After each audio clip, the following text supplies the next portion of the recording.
3 రెట్లు ఖర్చు పెట్టిన తెలంగాణ ప్రభుత్వమేమో గారిని తూలనాడే ప్రయత్నం, తెలంగాణ రాష్ట్ర ప్రతిష్టను దెబ్బతీసే ప్రయత్నం వారు చేసినారు. అందుకే ఆస్తులు అస్తిత్వం సృష్టించిన పార్టీగా, తెలంగాణకు అద్భుతమైన సంపద సృష్టించిన పార్టీగా వాస్తవాలు చెప్పాల్సిన బాధ్యత మా ముందు ఉంది. కాబట్టే నేను ఒక్కొక్క సెక్టర్ వైజ్ మేము ఏం చేసినా కూడా చెప్పే ప్రయత్నం మీకు చేస్తాను.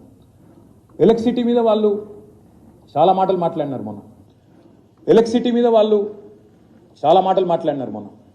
ఎలక్ట్రిసిటీ జెన్కో కావచ్చు, ట్రాన్స్కో కావచ్చు, డిస్కామ్లు కావచ్చు, తీవ్రమైన సంక్షోభంలో ఉన్నాయి, నాశనం చేసిపోయింది కేసీఆర్ ప్రభుత్వం అని చెప్పి నోటికొచ్చిన మాటలు మాట్లాడినారు. నేను ఒక్కసారి దయచేసి ఇది గమనించాలని చెప్తా ఉన్నాను. తెలంగాణ ఏర్పడ్డ నాడు ఈ మొత్తం ప్రజెంటేషన్ మీకు ఇస్తాను, పబ్లిక్ డొమైన్లో పెడతాను, ఇది అందరికి కూడా అందుబాటులో ఉంటుంది. మీరు ఎవ్వరు కూడా తర్వాత క్షుణ్ణంగా చదువుకోవచ్చు.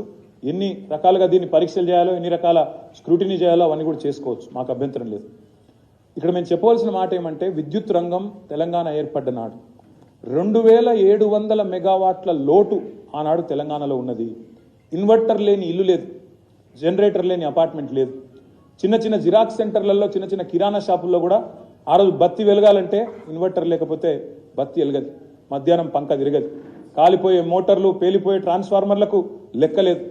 22,000 కోట్ల అప్పు ఆనాటికే మాకు అప్పజెప్పి 2700 మెగావాట్ల లోటు విద్యుత్తుతో మాకు ఆనాడు అప్పజెప్పి పోతే మేమేం చేసినామో ఒకసారి చెప్పాలి మీకు.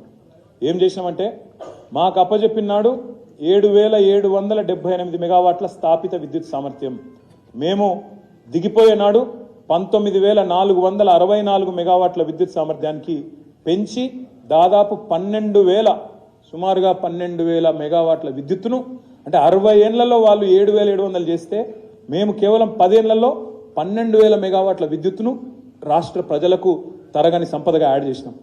ఇక్కడ ఇంకొక మాట కూడా చెప్తాను నేను.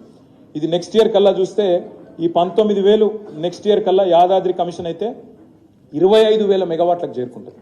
అంటే ఎక్కడ 7,700 మెగావాట్లు, ఎక్కడ 25,000 మెగావాట్లు, దయచేసి ప్రజలు ఆలోచించాలని చెప్పి నేను విజ్ఞప్తి చేస్తా ఉన్నాను. ఇంకొక మాట, తలసరి విద్యుత్ వినియోగం పర్ క్యాపిటల్ కన్జంప్షన్ 13-14లో 1,196 యూనిట్లు ఉంటే ఈరోజు 2,140 యూనిట్లకు పెరిగింది. ఇది 24 గంటల కరెంటు పవర్ రైతులకు ఇవ్వడంతో, నాణ్యమైన కరెంటు ఇండస్ట్రీకి ఇవ్వడంతో కన్జంప్షన్ పెరిగి రాష్ట్రం అంతటా కూడా పీక్ డిమాండ్ కూడా పెరిగింది. 13-14లో పీక్ డిమాండ్ 5,661 మెగావాట్లు ఉంటే ఈరోజు 22-23లో 15,497 మెగావాట్లు. ఇది ఉమ్మడి రాష్ట్రం యొక్క పీక్ డిమాండ్ కంటే ఎక్కువ. ఉమ్మడి రాష్ట్రంలో కూడా ఎన్నడూ 13,000 మెగావాట్లు దాటలేదు. కానీ వేరుపడ్డ తర్వాత తెలంగాణ యొక్క విద్యుత్తు పీక్ డిమాండ్ 15,500 మెగావాట్లకు చేరుకుంటే ఇది మన విజయం కాదా, రాష్ట్రం సాధించిన విజయం కాదా ఆలోచించమని చెప్పి నేను కోరుతా ఉన్నాను. రాష్ట్రం ఏర్పడక ముందు 6 సబ్స్టేషన్లు ఉండేవి 400 kV. ఇవాళ దాన్ని 19 యాడ్ చేశాము, 25కు చేరుకున్నాయి. 220 ఆనాడు 51 ఉంటే 52 యాడ్ చేసినాము, 103కు చేరుకున్నది. 132 ఆనాడు 176 ఉంటే దాదాపు ఇంకో 80 దాకా యాడ్ చేశాము, 250కి చేరుకున్నాయి. 33 kV సబ్స్టేషన్లు 2,138 ఉంటే దాదాపు మరొక 1,000-1,100 యాడ్ చేయడంతో 3,200 సబ్స్టేషన్లకు చేరుకున్నాయి. వ్యవసాయ మోటార్ కనెక్షన్లు 19 లక్షల ఆనాడు ఉంటే 28 లక్షలకు చేరుకున్నాయి. మన ముఖ్యమంత్రి గారు చాలా అమాయకంగా అడుగుతున్నాడు, మరి కాళేశ్వరం నీళ్ళు వస్తే, కాలువల ద్వారా నీళ్ళు వస్తే ఎందుకు మోటార్ కనెక్షన్లు పెరిగినాయని అడుగుతున్నాడు. భూగర్భ జలాలు పెరిగితే, రైతులు ఎక్కడికక్కడ బ్రహ్మాండంగా ఉచిత విద్యుత్ ఇస్తుంటే, 24 గంటల విద్యుత్ ఇస్తుంటే, నాకు అక్కడ బటన్ నొత్తితే నీళ్ళు వస్తుంటే అది వాడుకుంటున్నా ఫ్రీగా, లేకపోతే ఎప్పుడో ఎక్కడి నుంచో వచ్చే కాలువల కోసం ఎదురు చూపులు చూస్తున్నా? అమాయకత్వమా, అజ్ఞానమా? మరి ముఖ్యమంత్రి గారిది ఆలోచించుకోవాలని చెప్పి కూడా నేను కోరుతా ఉన్నా. కొత్త కరెంటు లైన్లు, హై టెన్షన్ లైన్లు కొత్తగా 11,607 కిలోమీటర్లు ట్రాన్స్మిషన్ లాసెస్ని, డిస్ట్రిబ్యూషన్లో ఉండే ఇబ్బందుల్ని అధిగమించి డిస్కామ్లకు కూడా, మన గ్రిడ్ కూడా కనెక్షన్ లేదు, నార్త్ సౌత్ గ్రిడ్ కనెక్షన్ లేకుండే దాన్ని కూడా జోడించి అటు హెచ్టీ లైన్లు కానీ ఎల్టీ లైన్లు అయితే 4,83,000 కిలోమీటర్లు మారుమూల తాండాలకు, మారుమూల గిరిజన గూడాలకు ఇవాళ గర్వంగా చెప్పొచ్చు తెలంగాణలోని ప్రతి బిడ్డ. ఇవాళ తెలంగాణలో ఏ తాండా కానీ ఏ గూడెంలో కానీ కరెంటు లేదు, మాకు ట్రాన్స్మిషన్ లేదు అనే పరిస్థితి లేదు. ఊరికి చివర ఉన్న, మీకు గుర్తుండాలా, ద్రౌపది ముర్ము గారు నిన్నగాక మొన్న ఇక్కడికి వచ్చినారు. మన రాష్ట్రపతి గారు, ద్రౌపది ముర్ము గారి సొంత ఊరు ఒడిస్సాలో ఉంది. ఒడిస్సాలో శ్రీమతి ద్రౌపది ముర్ము గారు రాష్ట్రపతి అయ్యేదాకా ఆమె ఊరికి, ఆమె గూడానికి కరెంటు రాలా. తెలంగాణ పరిస్థితి అట్లా కాదు. కేసీఆర్ ప్రభుత్వంలో ఇవాళ మీరు ఏ తాండాలో ఏ గూడెంలో కూడా మీరు కరెంటు లేని తాండా లేదు, కరెంటు లేని గూడెం లేదు, బత్తి వెలుగని ఇల్లు లేదు. ఇది ధైర్యంగా చెప్పొచ్చు. ఇక్కడ ఒక్క మాట చాలా ఇంపార్టెంట్ మాట.